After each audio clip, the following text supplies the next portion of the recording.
Duterte! Litisan! Litisan! Sara Duterte! Litisan! Litisan! Tamang katagal na tayong naghihintay para sa impeachment trial ni Sara Duterte. Matagal na! Ba't pa matagayin pa ba natin? Kaya panawagan natin! Huwag i-dismiss! Ituloy ang pag-ilitis! Huwag i-dismiss! Ituloy ang pag-ilitis! Maraming salamat sa pagdalaw mga kasama. Alam naman natin na hindi sila transparent sa atin. Hindi transparent o tapos pa lang ating VP Sara Duterte. Ganit tayo milyon-milyon o kaya umabot ang milyon na ginasta, na winaldas mula sa kamay ng bayan. Kunik ka lang, Go Philippines. Kunik ka lang.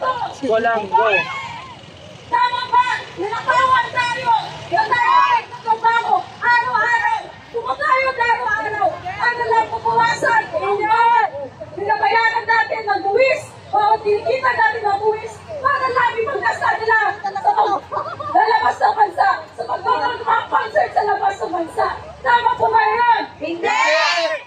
Saan kayo punta? Sa likod ni Gigo. Pagkalan natin!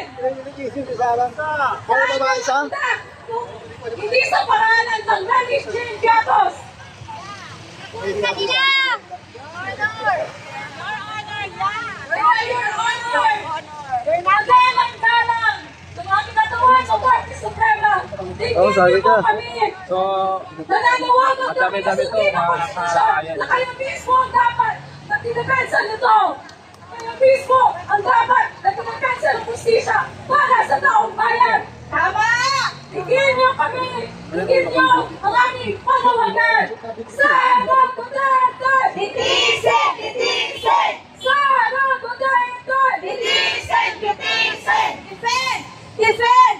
Defend the Constitution! Defend! Defend! Defend the Constitution! Defend! Defend! Defend the Constitution! Sara Duterte! Litisan! Litisan! Sara! Litisan! Litisan! Sara Duterte! Litisan! Litisan! Sara Duterte! Litisan! Litisan! Litisin! Litisin! Kami po mga manggagawa ay nakikisa sa tinig ng mga iba't ibang sektor, mga iba't ibang grupo, mga mamamayan ng Pilipinas dito sa tinatawag na kataas-taasang hukuman. Ang panawagan natin? Ano ang panawagan natin, Sara Duterte? Naniniwala ba kayo na nagnakaw ng salapi o ng pondo ng bayan ang pangalawang Pangulo? Naniniwala ba kayo na nagtustay ng pera ang pangalawang Pangulo? Naniniwala ba kayo na mayroon siya mga grave threats sa ibang mga high-ranking officials ng bansa? Eh paano kayo nakakasiguro? Eh baka naman hindi naman talaga totoo. Yan ang pinapatay sa atin ng Korte Suprema. Yung pagkakataon na makita natin ang mga ebidensya, mga pagkakataon o oportunidad para ipakita ang sistematikong paraan na ginawa para ilustay ang pera ng bayan. Tama! Kaya ang panawagan natin, Sara Duterte! Litisan! Litisan! Sara Duterte! Litisan! Litisan! Ayan, alam niyo mga kasama, ako po ayan nagparalegal training din, hindi naman ako abogado, pero basic sa batas ang due process.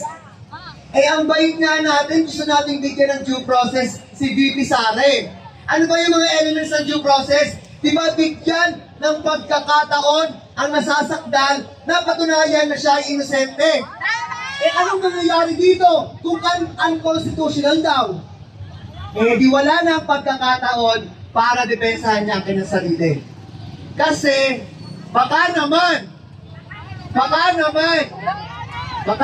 totoo kasi, di ba? Kaya gumagawa ng pamamaraan para hindi natingkit. Eh kasi naman, less than 3 years na lang, national elections na ulit. Eh kasi naman, ang taas ng ratings. So pagka nagkaroon ng trial, nagkaroon ng paglilitis, mga senador naman daw yung mga mag-hear at yung magpapatakbo. O di ibig sabihin, pwedeng bigyan ng fair treatment. Sa totoo nga lang, alam naman natin, kahit na magbotohan, kahit na pang-prove na totoong nag-commit ng mga matinding pagnanakaw sa salapi ng bayan, sa totoo lang, alam na natin ang resulta sa Senado. Pero ang mahalaga sa mamamayang Pilipino ay in-uphold natin ang ating saligang batas. Dahil ang saligang batas, yan ang alam natin magbibigay ng proteksyon sa atin. Simple lang di ba? Pagka hindi ka guilty, di patunayan mo. Di ba? Pag pinagbintangan tayo magnanakaw, ano ang natural nating response?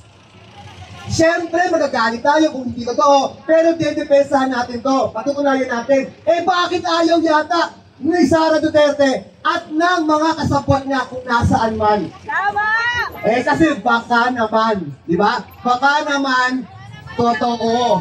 Kaya sana pakinggan kami ng Korte Suprema. Kasi ang tawag natin kataas-taas ang hukuman. Yung mga kaso na tingin natin sa mababang mga korte, hindi tama ang mga desisyon, inaakyat natin sa kataas-taas ang hukuman. Hoping na magkakaroon ng mas makatarungang pagdinig sa mga kaso. Paano kung ganito ang mga desisyon? Kami po ay kumakatok o nire-remind natin yung ating Supreme Court. Ang taas dapat ng degree ng credibility para sa ganitong institusyon. Kasi ito ang takbuhan ng mga manggagawa, ng mga mamamayan. Kapag tingin natin tayo ay naaabuso. Pero kung ganito naman yung klase ng mga desisyon, saan pa tayo pupunta? Kanino pa tayo magtitiwala? Kaya again and again, Justice! uulitin po namin, ang pera ng bayan ay pera ng mamamayan. Kaya may karapatan kaming maningil, may karapatan kaming malaman saan napunta. Hirap na hirap ang mga manggagawang magtrabaho. Tapos malalaman natin, milyon-milyon kung kani-kanino napunta. Gawa-gawa mga pangalan. Again, pakinggan niyo po ang tinig ng mga mamamayan, ng mga manggagawa. Kaya muli ang aming panawagan, litisin si Vice President Sara Duterte. Baliktarin ang naging desisyon ng Korte Suprema. Igalang ang pagiging co-equal ng 3 branches of government at sundin ang saligang batas na forthwith dapat ituloy na ang paglilitis sa Senado. Kaya mga kasama, palakpakan po natin ang ating mga sarili. Dahil tayo ang representasyon ng mamamayang nagkikipaglaban para sa katarungan, para sa katotohanan sa ating bayan. Maraming salamat po.